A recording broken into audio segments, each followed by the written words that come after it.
Hello everyone, I hope आप सब बहुत अच्छे होंगे और बहुत अच्छे से अपने एग्ज़ाम्स की तैयारी में लगे होंगे। तो दोस्तों, हमारा सेकंड पार्ट है।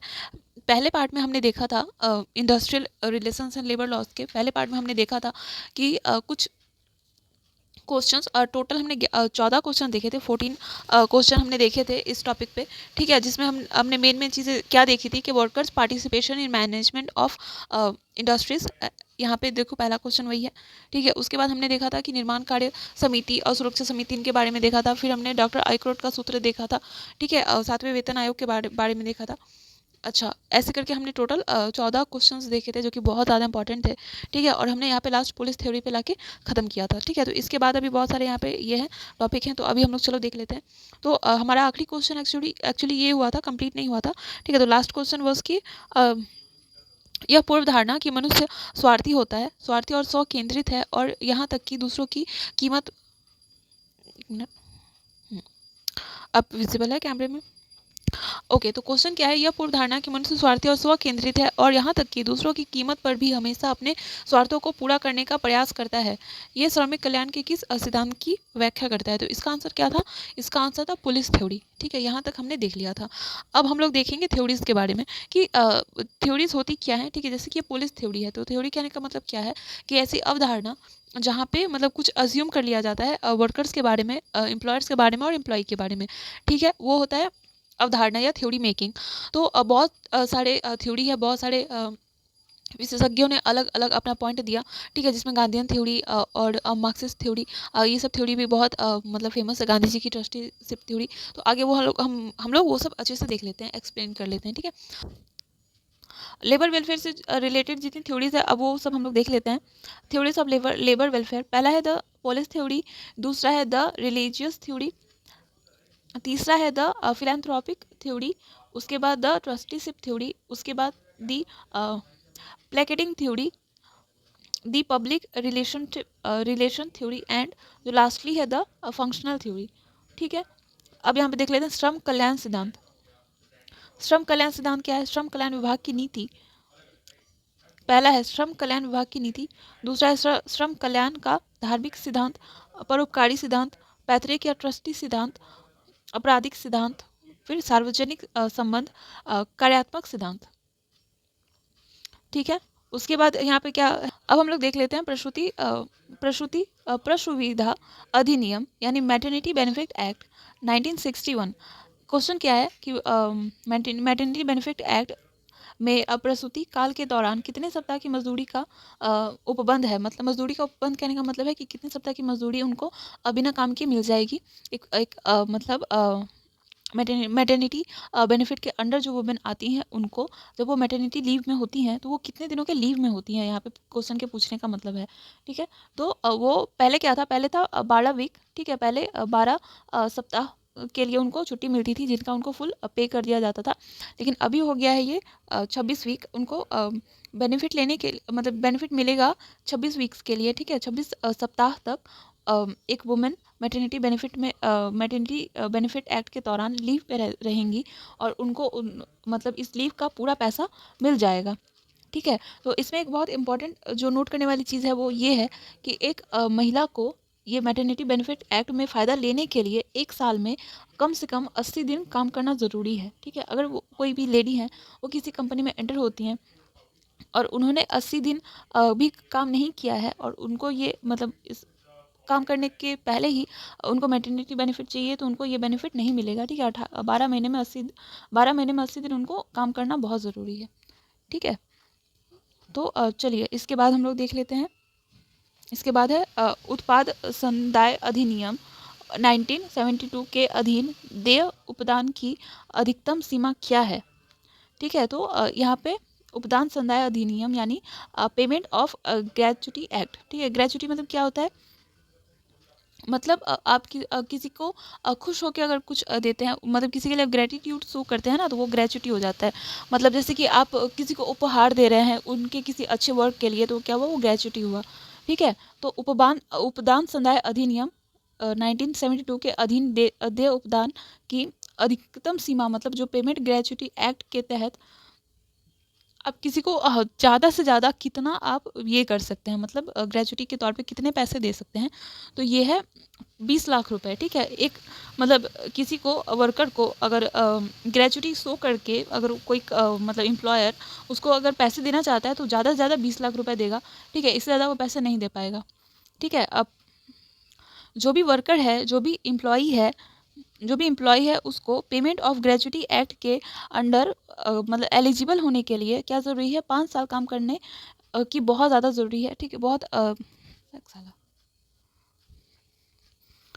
पेमेंट ऑफ ग्रेच्युटी एक्ट के तहत ये भी चीज़ बहुत नोट करने वाली बात है कि किसी भी पर्सन को ये 20 लाख रुपए तभी मिलेंगे, ये जो मतलब मिनिमम जो ये है कि मतलब सॉरी ये मैक्सिमम है कि इतने पैसे या इससे जितने भी इसके आसपास पैसे तब तक नहीं मिलेंगे जब तक उस व्यक्ति ने 5 साल तक काम नहीं किया है, ठीक है। अगर या फिर वो व्यक्ति अगर काम करते के बीच मर गया या उसने अपना ये कार्यकाल पूरा कर लिया तो उस व्यक्ति को 20 लाख रुपए पेमेंट ऑफ ग्रेच्युटी एक्ट के तहत मिल जाएंगे, ठीक है।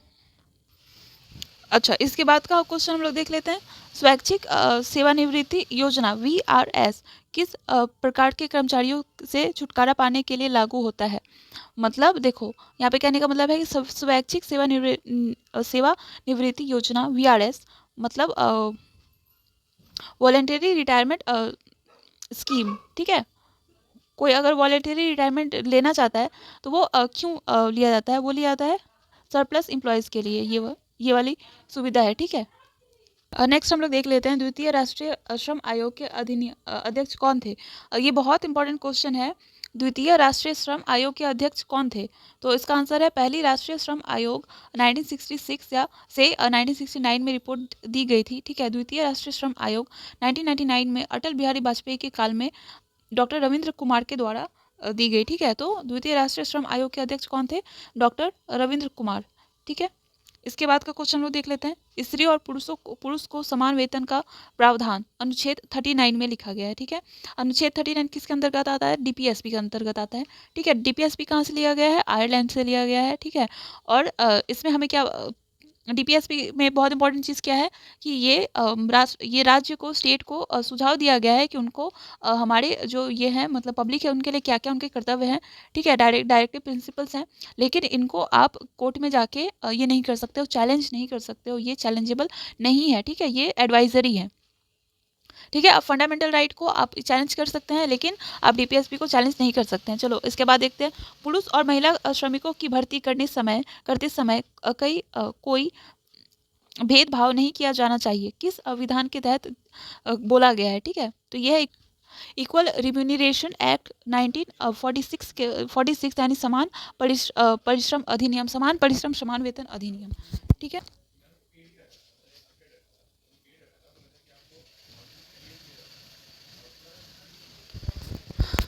इसके बाद हम लोग देख लेते हैं आज और कुछ हम लोग 2-3 क्वेश्चंस देखेंगे, उसके बाद फिर नेक्स्ट वीडियो में देखेंगे।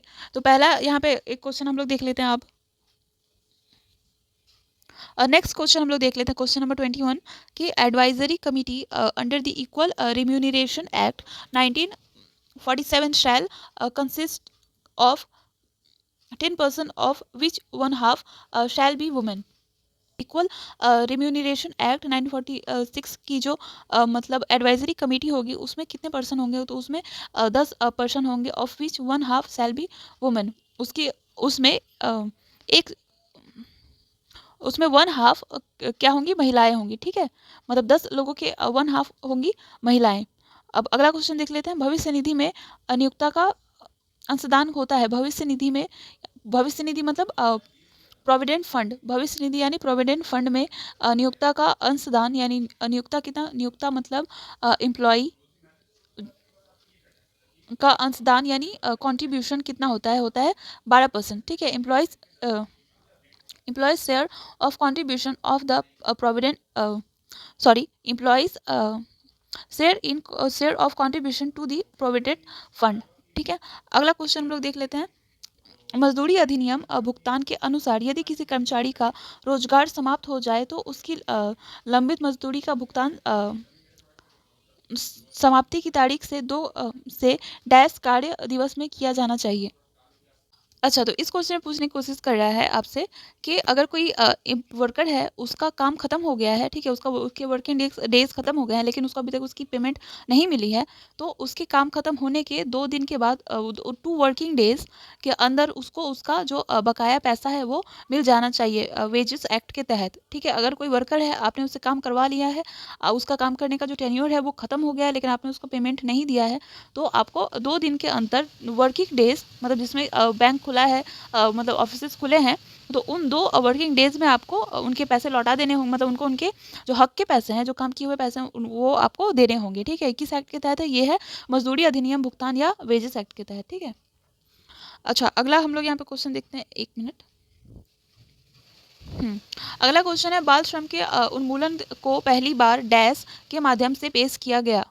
तो यहाँ पे क्या है, बाल श्रम के उन्मूलन को, मतलब चाइल्ड लेबर को हटाने का पहली बार जो कोशिश किया गया वो कैसे किया गया? तो यहाँ पे the abolition of child labour and restriction of women in night employment was introduced first time through Factories Act 1883 में, ठीक है। बाल श्रम और महिलाओं को नाइट शिफ्ट में काम करने का ये जो पहली बार इसको, मतलब इस चीज़ को हाईलाइट किया गया कि बच्चे काम ना करें, ठीक है। चाइल्ड लेबर एक गलत चीज़ है और वुमेंस को रात में काम मतलब उस तरीके से ना करने दिया जाए। ये सबसे पहले हाईलाइट हुआ, ये सबसे पहले पेश हुआ फैक्ट्रीज एक्ट 1883 में, ठीक है। अच्छा, तो दोस्तों अभी तक के लिए हम लोग यहीं तक रहने देते हैं, ठीक है। इस पार्ट में, इसके बाद हम लोग तीसरे पार्ट में बाकी का सारा क्वेश्चन देखेंगे, ठीक है। ये इसमें अभी बहुत सारे क्वेश्चंस बाकी हैं, एज यू कैन सी, ठीक है। तो अभी बहुत कुछ हमें देखना बाकी है, तो चलिए अब अभी के लिए हम लोग रहने देते हैं। अभी जितने भी क्वेश्चंस मैंने आपको बताए, आप उनके अच्छे से नोट्स बना लीजिए। पहले पार्ट के क्वेश्चंस और दूसरे पार्ट के क्वेश्चन सबके आप नोट्स बना लीजिए, ठीक है, क्योंकि ये सब बहुत ज़्यादा इंपॉर्टेंट है, ठीक है। तो तब तक के लिए बेस्ट ऑफ लक, मिलते हैं नेक्स्ट वीडियो में। Thank you.